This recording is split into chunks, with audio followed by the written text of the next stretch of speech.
Alkisah, ada seseorang kaya raya dengan harta yang tidak akan habis dimakan 7 turunan. Orang kaya ini didatangi malaikat. Suatu ketika, malaikat pencabut nyawa datang ke orang kaya tersebut dengan menyamar sebagai orang miskin. Malaikat yang menyamar itu mengetuk pintu dan berkata, "Panggilkan pemilik rumah ini."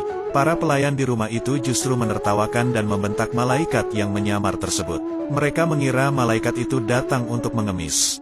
"Anda siapa? Anda miskin tidak layak ke sini, bertemu Tuan kami," hardik pelayan, lalu menutup pintu. Malaikat itu diam. Ia mengetuk pintu kembali. "Sampaikan saja kepada tuanmu, aku malaikat pencabut nyawa," tuturnya. Dari jauh, si orang kaya itu ternyata mendengar perkataan malaikat pencabut nyawa yang menyamar itu. Orang kaya itu lemas bukan kepalang.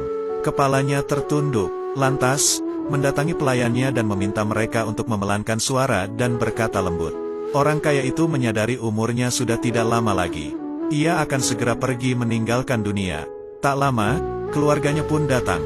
Seakan tidak percaya orang yang terlihat miskin dan kotor itu merupakan malaikat.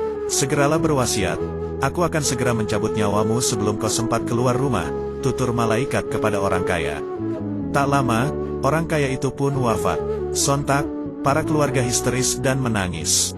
Bahkan, beberapa dari mereka menawarkan harta kepada si miskin yang ternyata malaikat pencabut nyawa.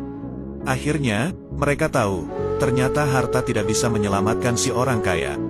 Para keluarga itu lantas mengeluarkan hartanya, mengeluarkan segala isinya berupa emas dan permata. Lalu berkata, "Terlaknat kalian. Harta-harta tidak berguna, bikin kami melupakan Allah. Kalian tidak bisa menolong kami," hardik mereka. Tiba-tiba harta itu berubah bentuk. Emas dan permata itu berdiri. Ia berkata kepada kerabat orang kaya itu, "Duhai orang kaya, salah jika kalian mencaci maki kami. Aku sudah membuat derajat kalian tinggi. Kami telah membuat kalian punya kedudukan sama dengan raja-raja dan tuan-tuan. Lihatlah ketika keluarga kalian meminang seseorang yang kalian kehendaki. Bukankah langsung disetujui? Itu karena harta kalian. Lalu, bagaimana nasib seorang saleh yang juga ingin melamar seseorang yang kalian pilih itu? Mereka gagal karena harta kalian menghalanginya.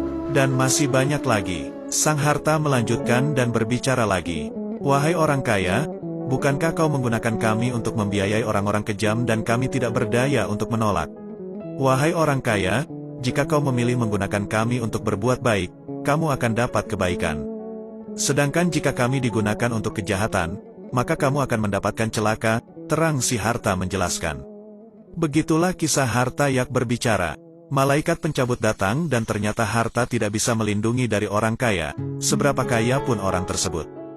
Kisah ini diceritakan oleh ulama Imam Ibnul Jauzi, Uyun al-Hikayat min Kohas es Solihin wa Nawadir az-Zahidin.